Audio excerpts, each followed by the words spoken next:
Good morning. It's hard to see with these lights. It's good to be back in D.C. It's good not to live in D.C. these days. And pop in and out and be back home tonight. So I'm back home in Chicago, living a couple blocks from where I grew up. Worked in education almost all my life. And before my family and I moved to D.C., I ran the Chicago Public Schools and would love to talk to you about all the things I'm proud of, and there's plenty I'm proud of that we did during that time. But there's an area where I know where I totally failed, and that was keeping my students alive. And during my 7.5 years on my watch running Chicago Public Schools, on average, we had a child killed every 2 weeks due to gun violence. And these were kids in our schools. This was Blair Holt riding the bus home after school.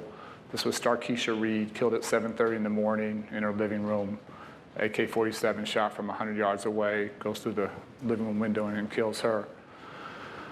So going back home to Chicago and recognizing that public health epidemic of gun violence had only gotten worse during the time we were here, I felt, going back home to a city that had given me everything, I felt I had to try and find a way to help out. And while someday I hope to get back to educating kids and talking about college, I still do some of that. It's hard to talk about those things with kids who are literally just trying to survive every day. We've raised a generation of kids in many places around the country, but particularly on the south and west sides of Chicago. We have raised them on gun violence. I visit schools all the time and talk to kids, and I ask them, how many of you know someone who's been shot? And literally 100% of hands go up. I'll often ask, how many know 5, 10, 15, 20 people have been shot? And too often, more than half those hands stay up in the air. We have normalized this for this generation. Our young kids are growing up with a level of fear and trauma that most of us in this room would be lucky to never experience. Our level of violence is 7 times New York. That's what an anomaly we are. Very few crimes in Chicago get solved.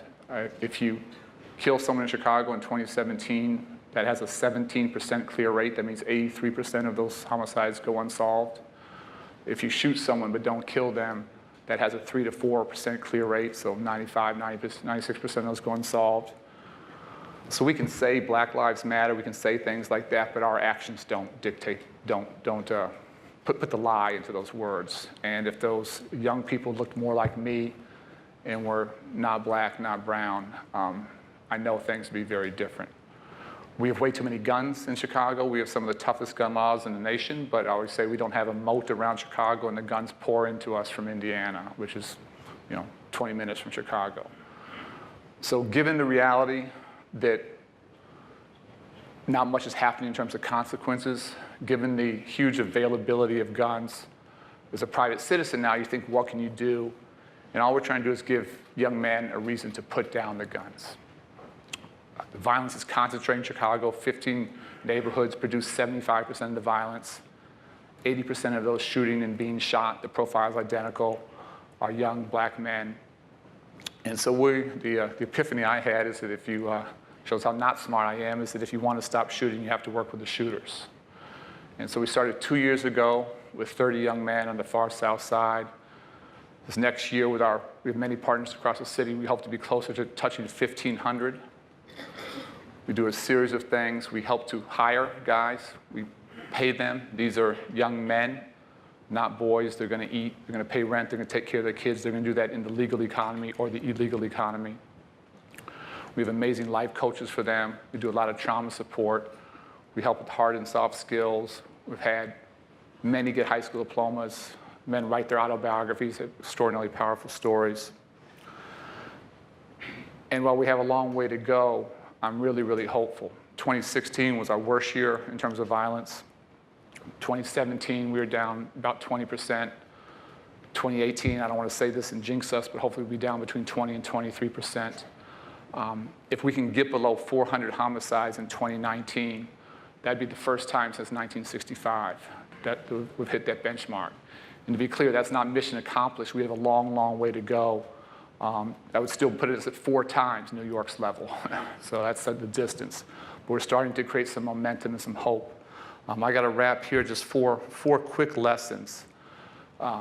One is that whether it's opioids in other parts of the country, whether it's suicide on Native American reservations, whether it's gun violence in Chicago, for me, these are all demonstrations of hopelessness.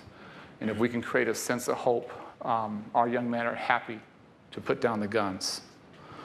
Secondly, relationships change lives. And our life coaches, men, many from the street life who have come to the other side, working with our young men, creating a sense of family and structure and love. Those relationships, more than the programs, are changing behavior. Third, I say this all the time, our young men, many of whom who have been shot, many of whom unfortunately have shot others, I say all the time, they are the solution. They are not the problem. And they're going to lead us where we need to go. And the final thing is that while we often talk about violence in a public health context, and I think that's right, while violence is absolutely contagious, and we've seen that, so too is peace. And we have young men and young women teaching peace in neighborhoods that are historically plagued by violence.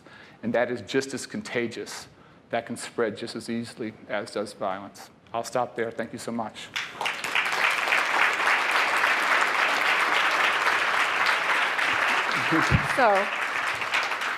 So, I mean, you've just begun. We've just given you time to just really touch the surface of so many things that you're working on. But I'm curious to know, what do you absolutely, essentially have to do with these young people to get through to them? If they've grown up in an environment that hasn't shown them that there's a way through, that there's a healthy way out that gives them possibility for the rest of their lives. So this work is really complex, and I tried to not oversimplify it in a short amount of time. I'll say a couple things. In every crisis, there's an opportunity. Our young men are not winning. They're getting shot. They're getting chased by the police. They're not getting rich on the street. In every crisis, there's an opportunity. You have to be there. We talk about disconnected youth. They're not disconnected. We're disconnected. We're in fancy hotels like this and not out in the streets. People say, how do you find your first set of guys? We found our first cohort of guys in like 6 days. So they're looking to get out.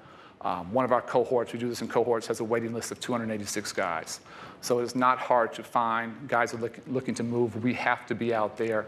And then for me, it is about relationships. It's about putting people in their lives who are going to help lead them in a different direction. Walk with them. All right, we've got about 3 minutes left for questions from the audience, and I think I see a hand right here. Thank you so much. One of the questions I have is, there's this prevailing perceptions about teenagers in outside of public health in particular, that they're just bad. And we in public health know that's not true at all. We know that they have many strengths, that many of them are just simply victims of their circumstances in which they've been raised in.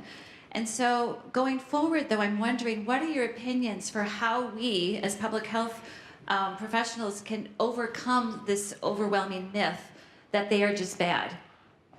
I think just by talking to our young people, and they will dispel that myth in a hurry. I'll tell you about one of our young men, D'Angelo McDade. Met him. He lives in North Lawndale in Chicago. One of our most violent communities. I went to his high school because in 1 year, 14 students in that high school were shot. 1 year. It's an amazing high school. That's just the reality of that community. He was teaching peace in the local elementary schools. And I thought, this is brilliant. We got to make this a job. So the past 2 summers, we've hired 1,200 young people to be peacemakers, to teach peace in their communities. They're leading this effort. May come from tough communities, may come from tough blocks, may come from tough families. They have the answers. Crazily, once we started that program, D'Angelo got shot sitting on his porch. Luckily, he survived, and he has just doubled down and tripled down in teaching peace. He spoke at the March for Our Lives rally, and I would say, our young people, we as adults have failed to keep our teens safe, keep our kids safe. Our young people are going to lead the country where we need to go. Another question. Just wave your hand, and there we go, right here. Yes. Yeah, my name is Yvonne Bronner from Oregon State University. Seems like you have a great answer to the problem. So moving forward, what would you say would be the one thing you need to take this to scale? Well, I don't think we have the answer. I think we have hopefully a piece of the answer, and we're making big mistakes every day and learning hard lessons. I will just say, as a country, we're happy to lock people up. I recruit out of Cook County Jail every month. Bed in Cook County Jail is about $60,000, $65,000. We do that as a nation quite happily. If we pay a guy we're paying $11, $12 an hour. This is not like guys are getting rich. Put in some wraparound services, put in a life coach, chance to get a high school diploma, $25, $35,000, and that's for a year. And after that, we're spinning them off to the legal economy. We have 40 employers who are hiring. So as a country, we're very happy to lock people up. We never had that debate. We're not happy to invest in the front end. So for me, scale is figuring out, do we want to incarcerate or do we want to educate and support? That's the public policy debate we need to have. All right. So we appreciate the questions from you. We certainly appreciate the time the former Secretary of Education, Arne Duncan, we can tell from what you say and what you're doing that you're making a difference. So thank you and continued success with all you're working on. Thanks so much. Thanks for having me.